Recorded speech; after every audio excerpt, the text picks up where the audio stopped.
Friends and fellow citizens, I stand before you tonight under indictment for the alleged crime of having voted at the last presidential election without having a lawful right to vote. It shall be my work this evening to prove to you that in thus voting I not only committed no crime, but instead simply exercised my citizens' rights, guaranteed to me and all United States citizens by the national Constitution beyond the power of any state to deny.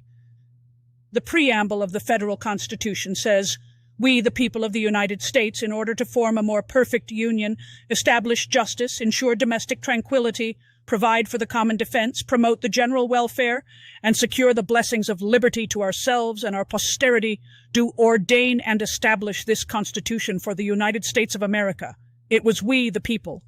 not we, the white male citizens, nor yet we, the male citizens, but we, the whole people, who formed the Union. And we formed it not to give the blessings of liberty, but to secure them,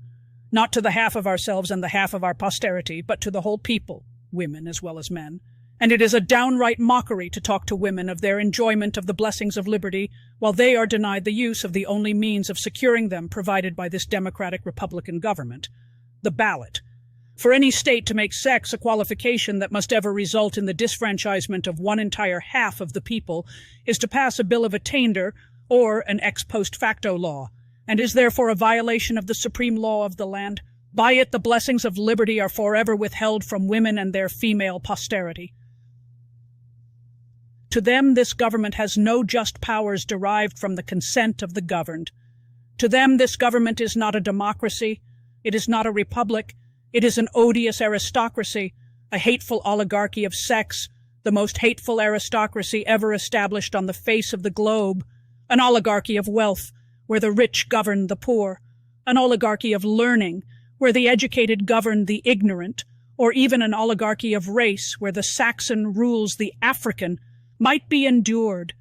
But this oligarchy of sex, which makes father, brothers, husbands, sons, the oligarchs over the mother and sisters, the wife and daughters of every household, which ordains all men sovereigns, all women subjects, carries dissension, discord, and rebellion into every home of the nation. Webster, Worcester, and Bouvier all define a citizen to be a person in the United States, entitled to vote and hold office. The only question left to be settled now is, are women persons? And I hardly believe any of our opponents will have the hardihood to say they are not. Being persons, then, women are citizens, and no state has a right to make any law or to enforce any old law that shall abridge their privileges or immunities. Hence, every discrimination against women in the constitutions and laws of the several states is today null and void,